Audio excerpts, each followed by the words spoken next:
Okay, so we were just chatting about our whole journey in video 1. My husband Grant, his experience of being with me through my whole resurfacing of my trauma, but also his perspective of what it was like for him to carry the family and carry me and carry work and carry everything on his own during that time.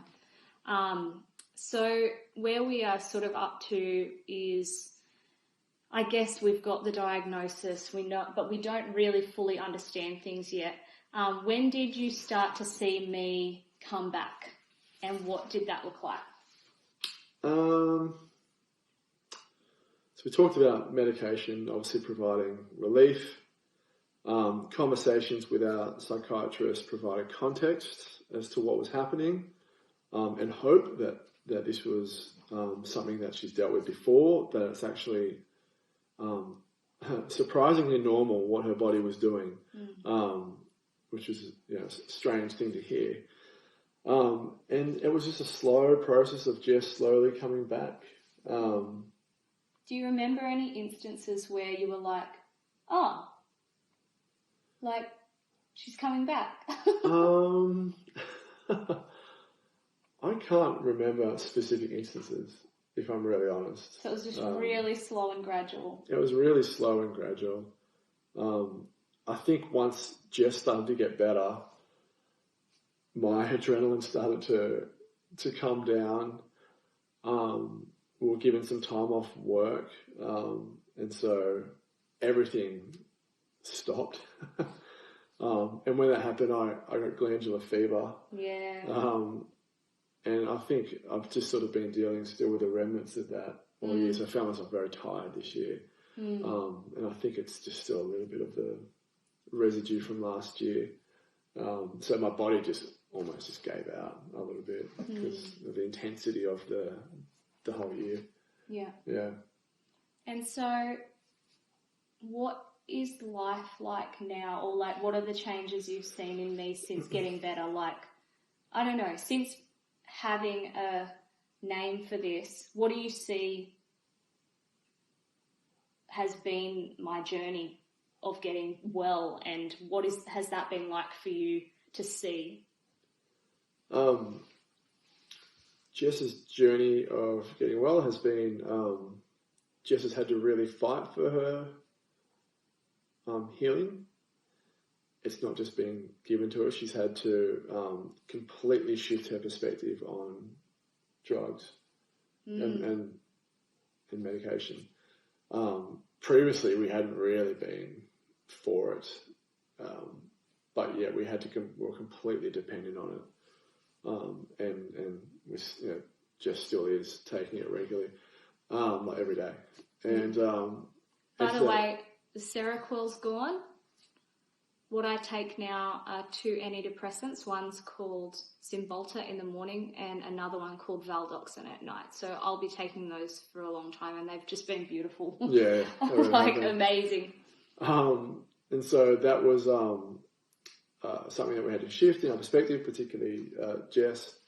What was the question again? So what have you seen in me coming out the other side and being well? Like, what is it like? Oh, yeah. Like, I guess, mate, is it like a whole new person, or is it like the old person that you used to see, or is it a better person, or is it like, how has it changed me? And it provides context for all the things I didn't know why you did certain things, or reacted to certain things, or were anxious about certain things in all our 8 years of marriage. I'm like, I understand why. So I understand you much more as a person. After attending all the appointments with Jess, I understand the nature of trauma a lot more, and how a body will respond to that, and why it does respond in a certain way. I think it's been really good to see Jess dream again, and just have creative ideas about her own future and what she wants for her life. What she's willing to put up with, what she's not, being excited again. You've been intimate again, like that went for a while. Yeah, of course it did. So all those things, yeah. You're not as obsessed with your diet as what you used to be, Not at all. which is really, really good. So yeah. So there was something else in my mind and now I've forgotten. Oh, the kids. So the kids pretty much detached from me and I detached from everything. Like, did that come back? What did that look like? Because a lot of people are worried about this as well. Yeah. Because it's terrible. Yeah, that was really hard. They didn't want Jess at all in that time. And our psychiatrist described it like if I broke my arm, for example, I broke your leg. I broke my leg and wasn't able to get up and do stuff. After a while, they would just figure out to not come to me anymore, and they would just by default go to Jess because that's just what they do, and they're not going to be able to articulate that. And she said it's the same way. They just, for whatever reason, they just understand that mum's not able to meet their needs at this time, so I'm just going to go to dad. It's not because I don't like mum, it's just because mum's not able to meet my needs and do what I need done, basically. But they've definitely reattached to Jess strongly in a long way. I mean, in some ways, I mean, they still want to come on my side of the bed at night if they have a bad dream, for example. But only in little ways are they kind of almost probably habitual ways are they still attaching to me because that's just what they did for such a long time. But yeah, they've both got wonderful relationships with their mum again, and I wouldn't worry about your kids. Kids are very resilient, and from what I understand about trauma, if they've got one safe person to attach to, and that doesn't even have to be the mum or the dad, it could be a grandmother, it could be another caregiver of some type, that's what's really important. And so I think that's the beauty of having two people raising kids, where it's absolutely possible because when one's taken out, another one's there to provide the care, and that would be really difficult in a different situation, and I empathise strongly with anyone in that situation. It'd be very hard. Yeah. So yeah, like that was probably the hardest aspect of it was the detachment for the kids. It did take a long time, but something that my therapist said to me was, Jess, you've just got to, you've got this big wall between you and the kids right now, and they might not want you, but all you can do right now is keep tossing things over. Like just toss over a compliment or a little gift or, a nice experience. Just keep tossing over little things and they might not take it, but at least they know mum's there. And over time, they did reattach, but they are very intelligent and they knew, I guess they subconsciously knew that I couldn't provide for them at that time, as devastating as that was. And I wish that never happened, but it did. But they've reattached completely. So yeah, I think it's almost impossible to not take it personally and think you're a bad mum or a bad dad, because Jess definitely felt that way. But I don't even know how you remind yourself that you're not a bad mum or you're not a bad dad. You're just temporarily unavailable at the moment, and it's not that you don't want to be available. It is what it is. You're amazing. You really are. He's a bit of a hero. So Grant, I have a few questions from people on the page. Here's a question. Maybe you can answer this in reflection of everything you've just said, or it could just be put it in the present tense. How do you support me and yourself in challenging times? So I guess in the context of complex PTSD being the challenging thing, how do you support yourself during that, and how do you support me in that?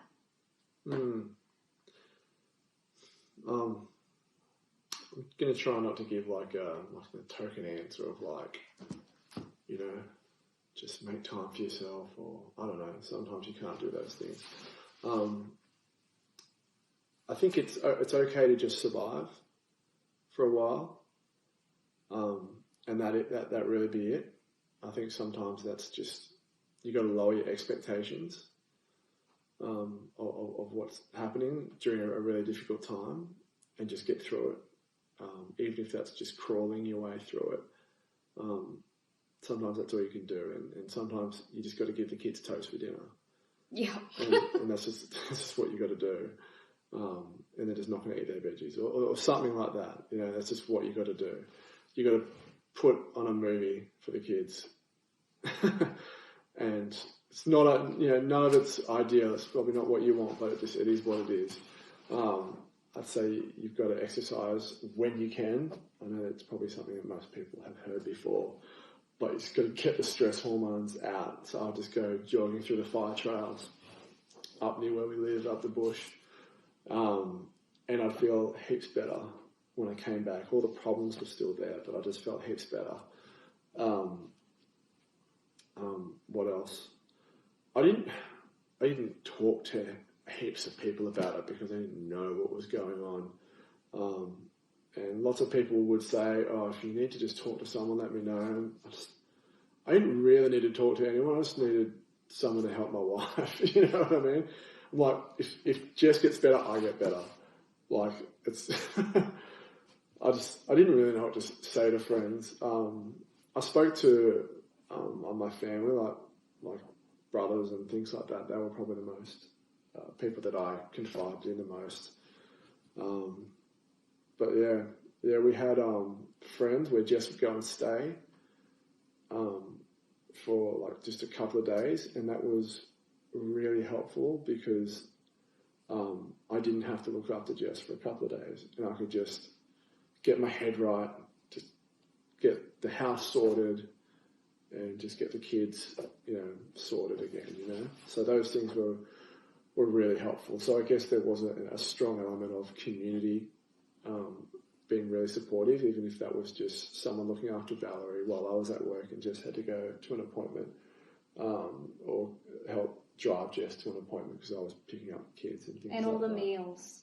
Yeah, we got given a whole bunch of meals, which was really, really helpful. I forgot about that. So. And I asked for help everywhere for Grant when I was in my hyper-aroused, chaotic state.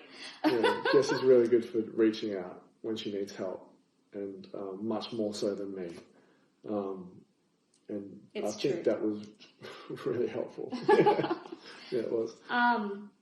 Okay, so part of that question was how do you look after yourself in challenging times, but how do you look after me when you see my complex PTSD kind of rising a bit? Yeah. I will encourage you to go and do something physical, whether that's yoga, and I'll try and create the space for that. And I can identify it a lot easier now. Or jiu-jitsu? Yeah, or jiu-jitsu, when you're out of your body and you're in your head, you're caught up there. I can see it almost instantly now. Jess is not here. She's in her head. I'm much less reactive to that when Jess is not present or something like that. Now I've just learned to accept that that's going to happen sometimes. Whereas when we were sort of going through it, I'd be frustrated a lot because I didn't know what was going on, and I'd be upset because this was just really unfair. Why can't you just snap out of it or something like that? Which was really unhelpful and wasn't helping Jess at all. But you didn't know what was going on. But I didn't know. So yeah, something physical. If you need space or something like that, happy to provide that. And then on a good day, when Jess is good, it's important that I not claim an outstanding debt that Jess owes me back, but it's important that I take back for myself as well. And I say I need to do this as well, and so asserting my own needs within this as well is really important. Yeah, for sure. That's another 15 minutes up. Okay, that's another 15 up. Next video.